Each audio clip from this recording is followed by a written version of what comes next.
motivi fondamentali del perché non tutti possono fare questo lavoro, perché dopo che hai 3 o 4 casi per le mani e non sei abituato, loro ti buttano addosso tutti i loro problemi.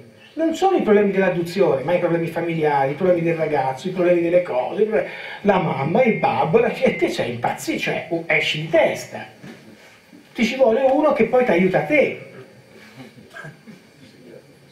Non c'è.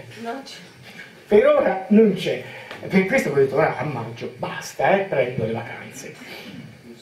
E questo però ci crea dei problemi, perché chiaramente a fare questo tipo di lavoro bisogna essere in tanti a questo punto, e c'è un motivo fondamentale, che è un numero. Io non so se sia vero o se sia falso, l'entità del numero non la conosco, però se le cose stanno così, esiste un numero preciso di parti animiche liberate che faranno da catalizzatore per liberare tutte le altre. Quello che io sto notando in questo istante è che mentre una volta mi ci voleva un casino per far capire a una persona come si doveva comportare, ora arrivano che sanno già come fare.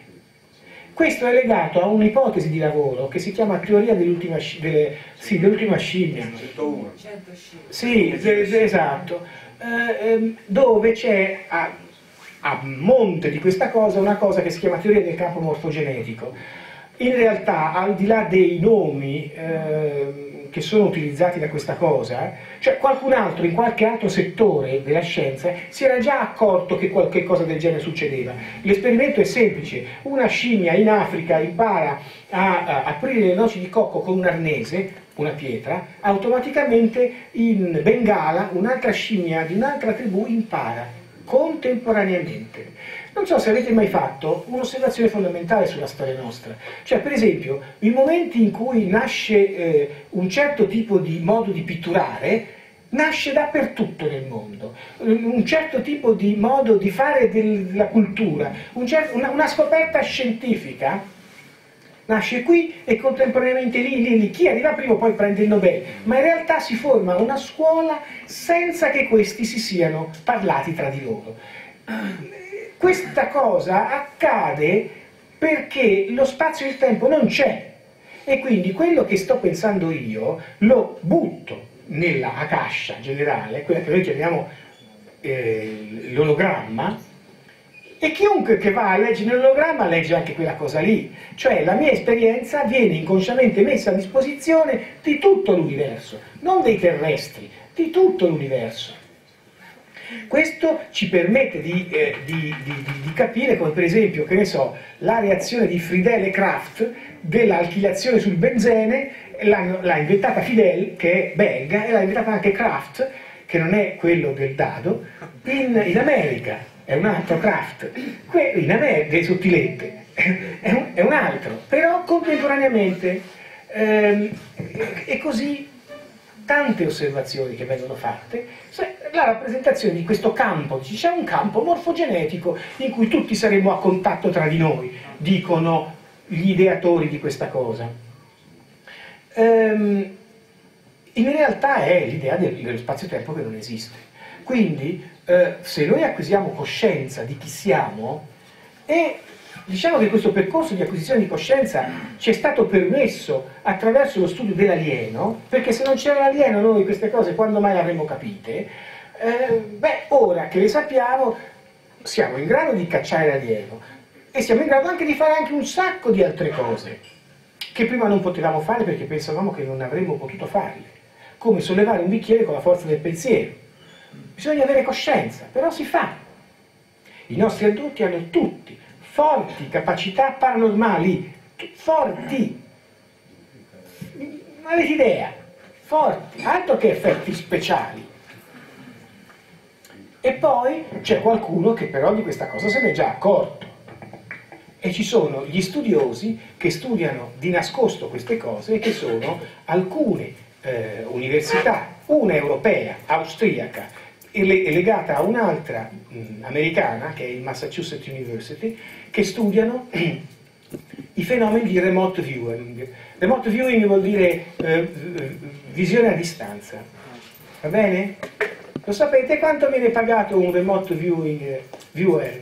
in Europa, te vai lì e fanno un test. Se te entri, partecipi ai loro esperimenti e loro dicono che serve per l'ecologia.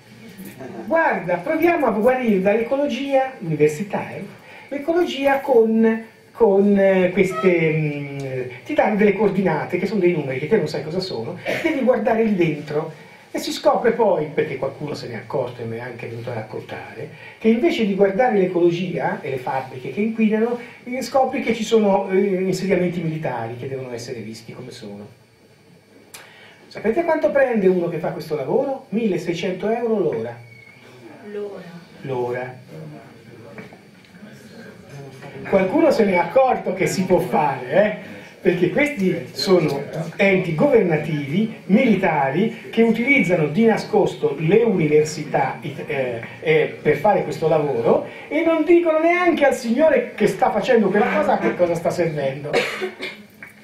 Allora, questo però implica un'altra osservazione. Se io prendo 10 dei nostri addotti e li metto a fare quel lavoro lì, puoi vedere che domani mattina succede una cosa tremenda da qualche parte.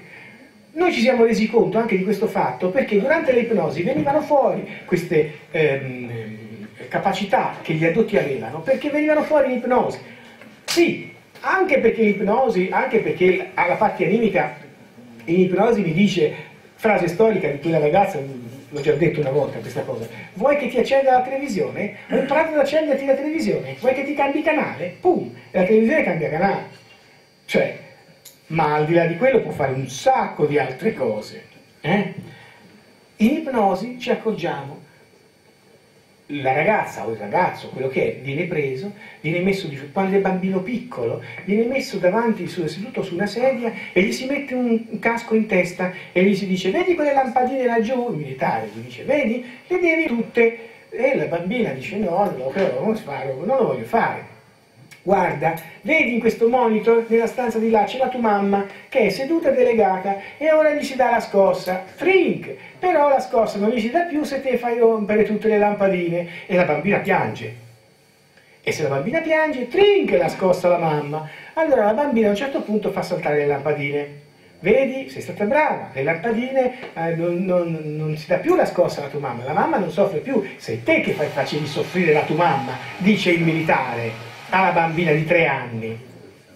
E ora bisogna fare un'altra cosa, sempre per non far soffrire la tua mamma. Vedi in quell'altro monitor lì? Vedi c'è quel signore con quella cintura esplosiva vicino a lo stabile? Bene, ora devi far saltare quella signore lì. E la bambina piange, e la mamma, corrente elettrica. E allora la bambina, pum, fa saltare il signore laggiù in fondo. Ecco, queste sono le cose che poi si riscoprono dalla ricostruzione delle ipnosi, di quello che viene fuori. Per questo ci siamo resi conto che gli adulti avevano delle forti potenzialità paranormali che i militari utilizzavano per i loro scopi. Bel casino. Una ragione in più per far finire sta storia. E alla parte animica te glielo devi dire. Alla parte animica te gli devi dire, guarda che la tua energia, dice, ma a me non me ne importa nulla. Quante volte mi sono sentito dire dalla parte animica, anche venerdì scorso, l'ultima ipnosi, risale venerdì scorso, quindi recente. Ragazza, parliamone. Così ci sono anche dei casi, insomma, veri, che noi prendiamo dalla realtà. La ragazza con la quale avevo fatto una sola ipnosi più di 2 anni fa. Poi lei è andata all'estero, ha fatto un'esperienza all'estero, è tornata, e però ogni tanto dall'estero mi scriveva e mi diceva, ma questi sogni qui, qua, là, vengono, cosa? Il suo ragazzo diceva, non la lasciano più in pace. Per fortuna che c'è il rapporto anche con un ragazzo buono, che sa di che cosa si tratta, e allora si riesce a mandare avanti anche questa storia, se no c'è un rapporto maschio-femmina all'interno di una coppia, di lui addotto, lei no, lei sì, lei no, tutti e due sì, che è sempre un casino, che deve essere completamente ristrutturato. Quindi il lavoro che faccio io poi diventa che faccio lo psicologo di coppia, io, che la mia moglie si mette a ridere se pensa una cosa del genere, ma insomma,